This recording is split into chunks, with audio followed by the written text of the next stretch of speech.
What's good, everybody? Welcome back to the Grown Up Podcast, where you already know what we do. We talk about that grown up shit. I sprinkle independent music in there. And of course, we highlight and celebrate independence all together. And today, I'm so excited to end the year off on a positive note, celebrating an independent woman who is doing her thing. I'm so excited, and I can't contain it. Obviously, you can see all over my face. And normally I would have them introduce themselves and, you know, give a little warm welcome, but I feel like she deserves an introduction. Okay, because she's got quite a lot of titles, and I'm excited to have her here. So without further ado, please help me welcome queer radio personality, founder of E3 Radio, which is an online independent radio station we'll be talking about a little bit later. She's also the founder of the Qube app, which we will also be talking about later. And she is also the host of the 3-time Black Podcasting Award-winning show, Queer News Podcast. Please help me welcome Anna DeShawn. Oh, that was dope. That was dope. Thank you so much. Thank you. Absolutely. How you doing? I'm doing great. It's so good to be here with you. I mean, we've talked a couple times, so I'm honored to be on the show. Yeah.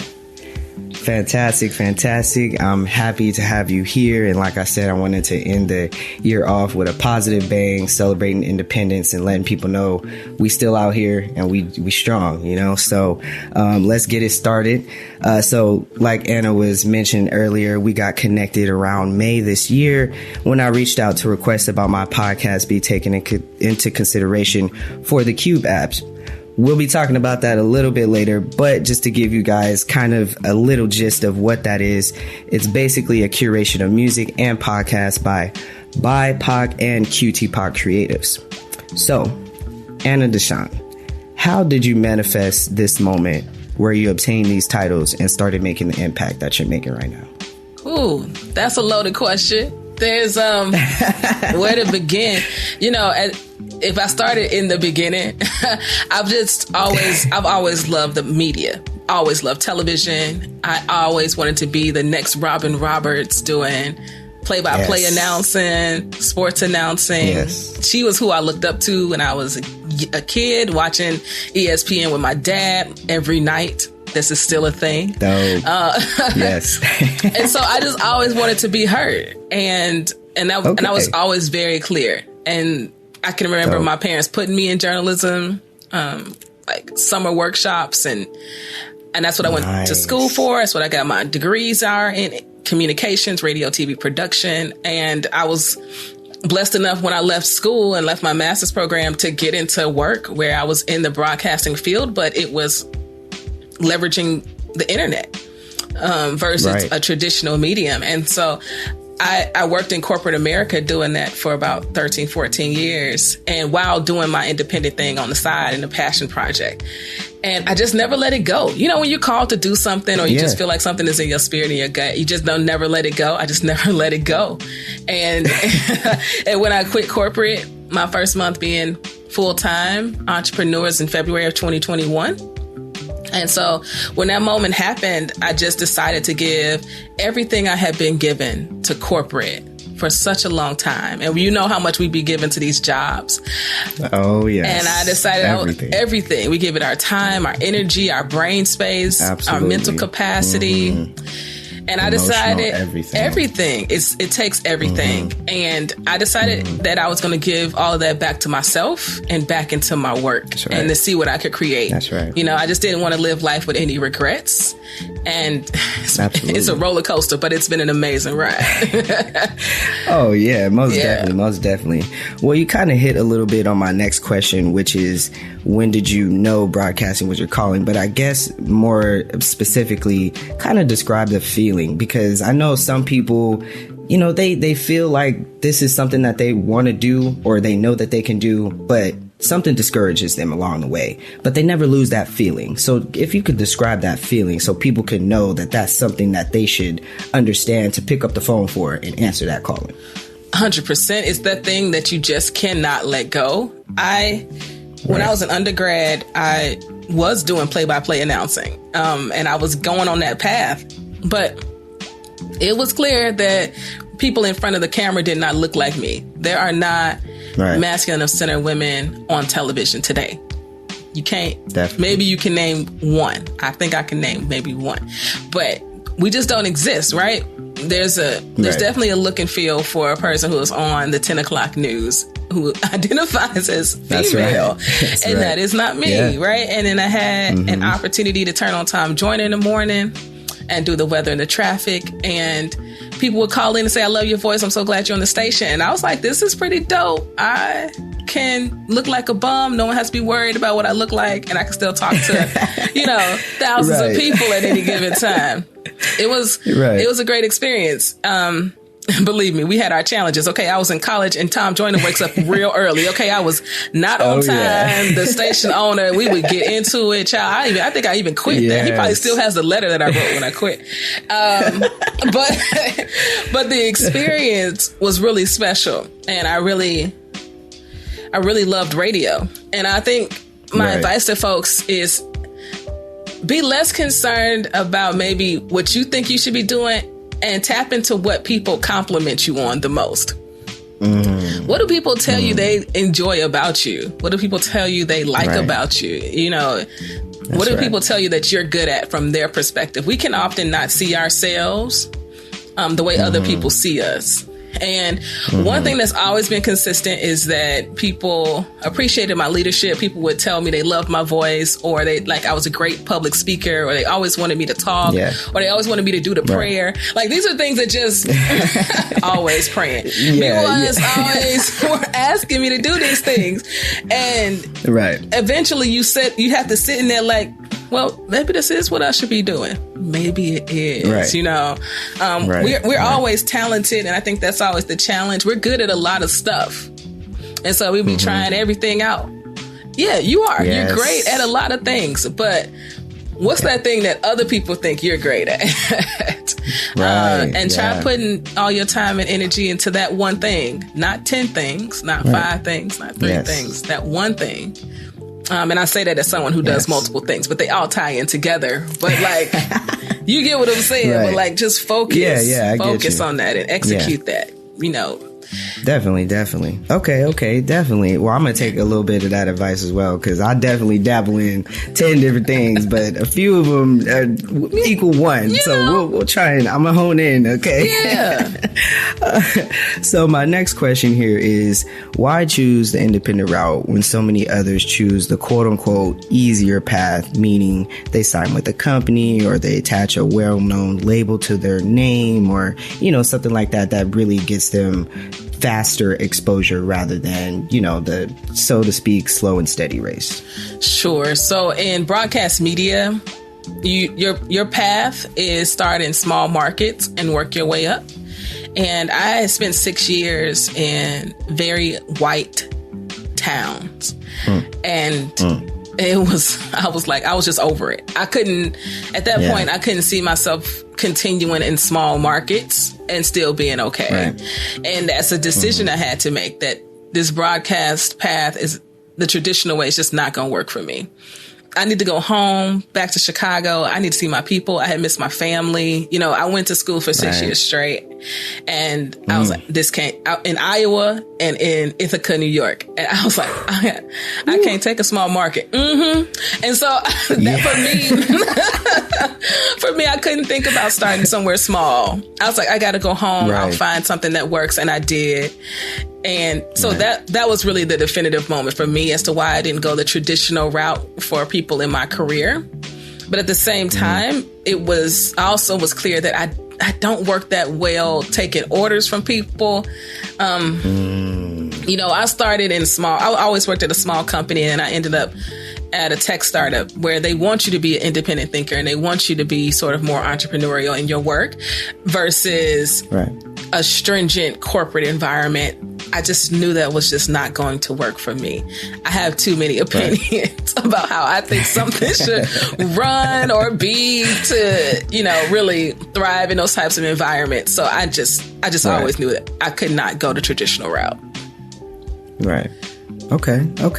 Well, what advice do you have for people who may present, like, you know, the brand gets presented to them and they know that they don't want to, but they also want that instant gratification, so to speak, that is very much prevalent nowadays in society. What advice do you give to them to make, I guess, the best decision for them and really kind of stay authentic and true to themselves?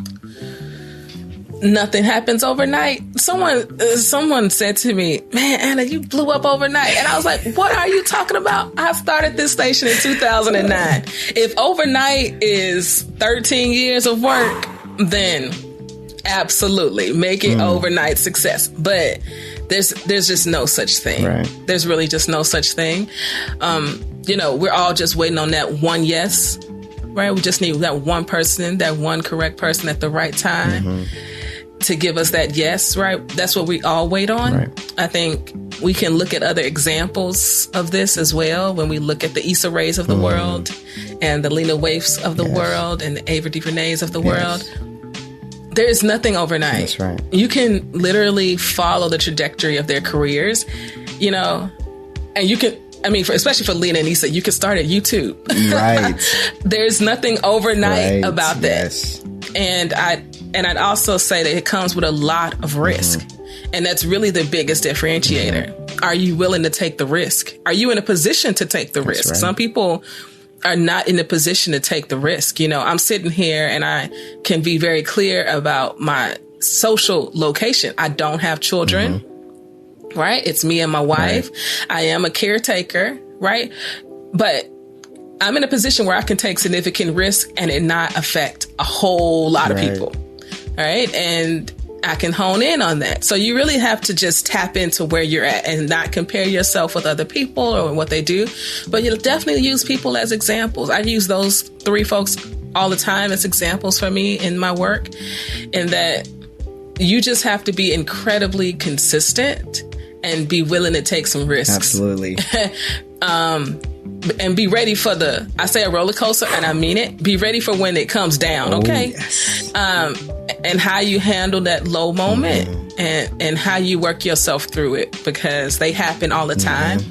I try to be as transparent as I possibly can in how I show up on social media and sharing that it's not always a win. Right. Like, yo, this sucks sometimes, okay? That's why it really does suck sometimes. Yes. That quote by Issa where she says entrepreneurship means that I did this shit. Like, like that's for real. Yes. There's always people. I never want to do anything alone ever again. There's always people who help support. But at the end of the day, if I stop today, this whole thing will stop. And that's a very real thing. So, that's right. Yeah. Hopefully I answered your question and all of that. No, yeah, but you definitely did. You definitely did. I try to do the same thing with the Grown Up podcast where, yes, there's these very much highs of, oh my gosh, I started this podcast. People are reaching out. I have these guests and all that. But then there's these incredible lows where I'm experiencing these personal things in my life. And I'm also putting that on the podcast and saying, hey, these are also things that I'm going through as well. It's not always the great. It's also the bad. And you have to take both of those things and hone into yourself and create the person that you want to be out of both of those things, not just the great, you know. So you definitely hit it. So let's get into E3 Radio and the app. Okay. Hey. Yes. So excited. I want to talk about it. So tell us about E3 Radio and the movement behind forming the app as an extension of the online radio station. 100%. So E3 Radio, we're an online radio station playing queer music and reporting on queer news. We host the award-winning Queer News podcast where we talk about the intersections of race and sexuality when it comes to politics, culture, and entertainment. Yes. I love radio. I just love radio. I grew up with it. Chicago's a big radio city, and I just love the relationships that people had and still do have with their radio hosts. It's just so different than television. Right. It's so much more intimate. There's an opportunity for you to get to know people. I agree. Yeah.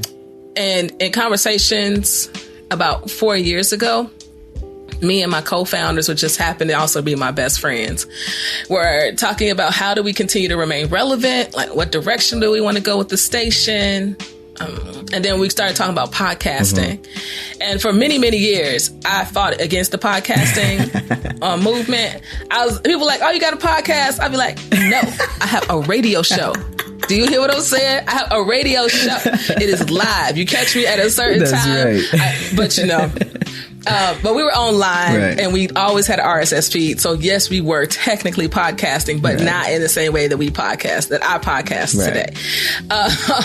But we started talking about podcasts and just how difficult it was to find new things to listen to that were by Black folks, that were by Black queer folks, and where are our creatives? And we just kept talking about it, and maybe we could be part of the solution because we knew we wanted to create an app for the radio station to make it easier for people to listen on the go. Right. And then it became, well, maybe we solve both of these problems at the same time.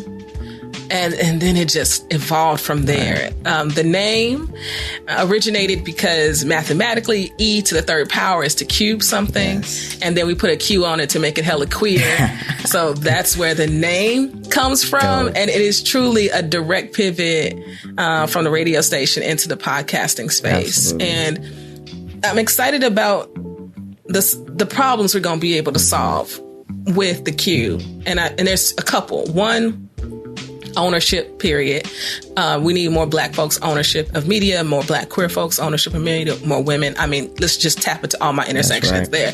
But then also creating more content at the intersections of race and sexuality in the podcasting space and telling our stories in all the verticals and all the ways. And so we're going to be doing that with our Qube original content, which I'm so excited about, that we're going to be dropping in 2023.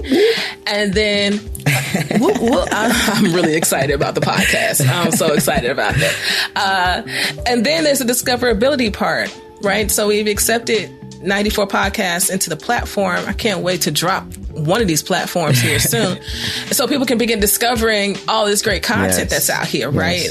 The problem is we cannot find it. It's not that it doesn't exist. Exactly. The data shows us that 43% of the market identifies as BIPOC, as Black, Indigenous, or people of color, 43%. But when I look at the top 100 list, there's 4 of them. How is that even possible? It's just been clearly a lack of investment. We're here to change that with the Qube. And I'm really excited about being able to solve these problems that help to tell our stories out here in the world. Absolutely. I very much appreciate you and all that you're doing. And if y'all don't, I don't know what y'all doing. Y'all gotta tune in and tap in, okay? Because this is beautiful. This is something that we need. This is, you know, when people create something and it goes unnoticed, it's insane. And like you said, like when people said, "Oh, you just blew up," that is mind blowing.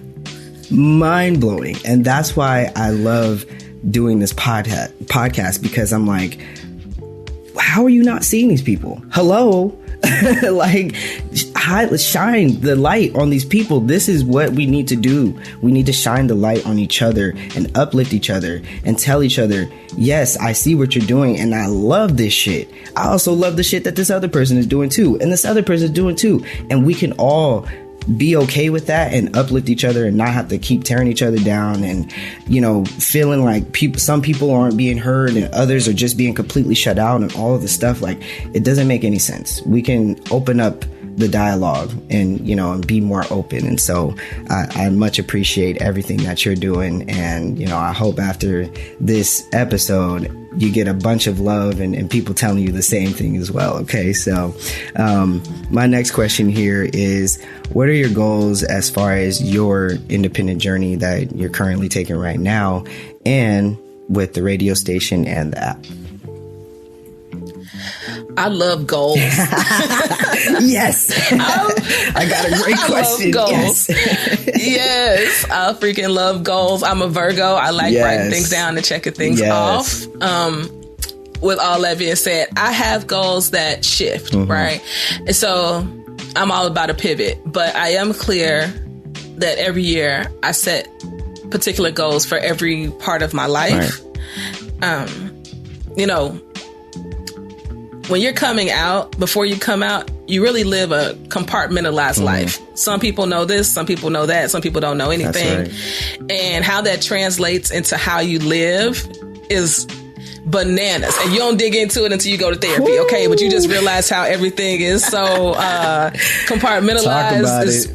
Talk about it. Mind blowing. Okay, yes. And so my goals are compartmentalized in some ways as well, but I recognize it. Okay, and so. Yes. I have goals for E3. I have goals for the Qube. I have goals for my personal life. I have goals for my marriage. I have goals for my family and how I show up for my family and those that I care about the most. Right. And so I have goals across my entire life because all of it is very important and all of it makes up who I am. That's right. And it also keeps me focused on what I need to be executing. And I think that oftentimes we don't set goals and for every aspect of our lives, and then things fall apart because we aren't being intentional about how we show up in those spaces. And so I journal, and I have my mastermind book, and I set these yearly goals and then give myself an opportunity to achieve them on a monthly basis. And then I set weekly goals as well. So I have goals at every stage because I will lose focus. Right. My mind is busy. I'm a creative. We always got another idea that will set me off and completely lose focus. Absolutely.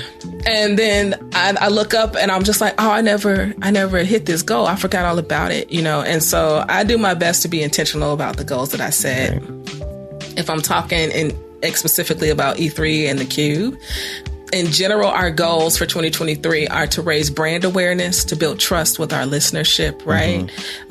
We want to build up in our revenue streams so that we can empower more of our ecosystem of Black, brown, queer folks who are creating this content. Right. So, you know, for me, those are our major goals. That's beautiful. And I think if we build the brand and build the trust and create great content, then all the other things, listenership and revenue, will come. Absolutely. So in general, those are mine. Right. All right. That's beautiful. Okay. What keeps you motivated on a daily basis, and how do you stay grounded, tasking yourself with a huge responsibility like reporting queer news? Because it is certainly not easy. Yeah, it's not easy. What keeps me grounded? My family keeps me grounded. They make sure of that. What keeps me motivated is wanting to make them proud, wanting to make my community proud. Right. I don't know if people think, I don't know what people think when I say it, but I'm just being honest. I do find it to be an honor to be of service to my community in the way that I am with queer news. You know, it means a lot to amplify our stories, and it means a lot to me. That's why I started this work, because I just never felt like anybody was giving us the time that we deserve. And they just want us to be quiet and invisible. And that's never who we've been, no matter what makes you comfortable, right? So I take a lot of pride in amplifying our stories and the good stories, and not doing what traditional media does, which is, you know, what bleeds is what leads. Right. You know, that's the saying in the business. And I don't want to talk about what's bleeding all the time. You know, we get enough of that other places. So I take a lot of pride in amplifying the stories that give us some joy and some happiness. And it's just a real honor for me to do that. That's awesome. And so, yeah, being of service matters to me and motivates me, making my family proud, my community proud. When people, when the elders tell me, like, you did good, I know they mean it, because they don't say it. So in Chicago is a tough city. You know what I'm saying? They tough. They've been through a lot, you know, and I look up to them. The things that they did, the barriers that they broke through across the board. Like, I look up to so many of them. And when they look at me and they see me, they were like, you did good. Keep doing it. I was like, okay, I'm all right. I'm doing all right. I know that feeling. Okay. So as we wrap this up here, my final question for you is, any advice for people looking to tap into their inner independent self? Yes. Read this book called The Big Leap. I think it's brilliant because, and also let me just also say this. I don't read, I listen. So don't be like, oh, she a reader. No, not really. You know, before you get into the rest of that thought, what's crazy is I've been telling myself I want to read so badly. I read maybe like 2 books and now I'm like, I need to listen to these books. It's crazy. It's crazy. I'm just telling you, okay? I'd be having to stop myself because you think of a book. Okay. But yes, homie, read it, okay? Audible will give you that free credit. Man. I wait to build up my credits and be like, let me get these right here on my wait list, wish list, whatever they call it. But so for anybody that's listening that you're looking to do something independent, you got to listen or read The Big Leap by Gay Hendricks. I think it's a beautiful entryway to you figuring out exactly if you're ready to take the big leap. And you know, in that book, he talks about upper limiting and what it means to be in your zone of genius. And he talks about these other zones and all these other things. I'm not giving away the book. But what really helped me was figuring out if I was ready to take the big leap. And when I take that big leap, how am I going to prevent myself from upper limiting? And by upper limiting, he means like a good example I use all the time is you go on and you try to diet and you lose them 10 pounds, but then you gain them 10 pounds back over and over and over again. Or you're in a great relationship and then all of a sudden you all spark an argument and now you're fighting and you don't know why. And every time you get to this point in this good relationship, all of a sudden you start to fight and you don't know why. These are like all what he would define as upper limiting ourselves. We get to a place of something really good and we don't know what to do with it. And so we self-sabotage. But there's reasons why we self-sabotage. There's learned behavior that we haven't tapped into. That's right. There's things that we have internalized that we have pushed back somewhere. But then you hit these moments of joy in your life and these experiences impact how you continue to move forward. Right. And let me tell you, if you start jumping out here and you're not clear about who you are, what you're looking to do, your why, you will continue to upper limit yourself and you will be going on a hamster wheel instead of like an upper trajectory of where you're looking to go. So I would say jump into the big leap and then do Rachel Rodgers, Everyone Should Be a Millionaire.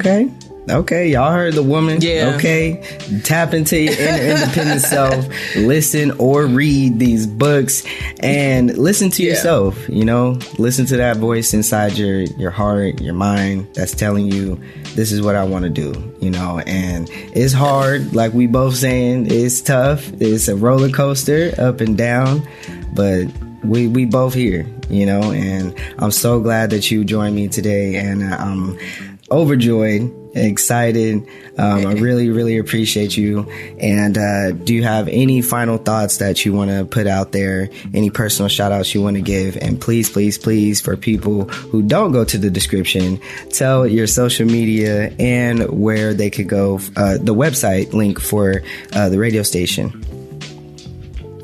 For sure. So I guess my final thought would be just continue to do things like this. Listening to, Derek's podcast Grown Up Podcast is like a great way for you to begin to tap into, you becoming your better self, right? Mm-hmm. So I say, keep doing that. Never stop learning. Yes. No one knows everything, and push past your ego and all those things that are holding you back, self-sabotaging. Leave all that stuff behind and continue to learn and be open to all the possibilities. We just don't know. We don't know what's going to happen today or tomorrow, like quite literally. Yes. You put yourself out here in the world and you trust that the divine, whatever that is to you, is holding you, on this journey. And you really have to tap into that. You have to tap into your faith muscles. Because when you're taking these risks, that's all you got. All you got is you and your faith, in my opinion. So tap into whatever that divine is for you. I agree. 100%. You should read the description. Okay. I mean, I'm sure it's a lot of good stuff in there, but if you're not, you should follow me at Anna DeShawn across all the socials. Choose your favorite one and go be great there. Yes. And same for E3 Radio, either number 3 Radio, and then the Qube app. So the Qube app across socials as well. And we're going to be building up our social presence going into next year as we drop our content and all those other good things. So definitely be on the lookout and share all the good things you like. Yes. Whoop, whoop. I'm so excited. Y'all heard the woman. Go check out everything. Follow her. Follow the app. Follow the radio station. Tune in to Queer News podcast, radio, all of that. Y'all need to just tune in. Like independence, we are here and we're busting the door down. In 2023, you know, we coming through, okay? And I'm trying to end this 2022 off positive and strong and celebrating independence. And I'm so excited. Thank you so much once again, Anna DeShawn, for joining me. And we gonna keep it pushing, everybody. This would really be in the Naturally on the Wave segment, because you naturally on your wave. So I'm gonna put that in the description, because let's get technical here. You really are naturally on your wave. You are in your now, and we're celebrating you. So like I said, thank you for joining me. I appreciate it. Y'all make sure you go to the description, check her out. Please click all of those links. Listen to the radio station. And yeah, I'm inspired. I hope y'all are. And yeah, let's continue to celebrate independence, y'all. I appreciate you once again. And please make sure you're staying tuned with the Grown Up Podcast. Until next time, stay safe, be kind, and we out of here.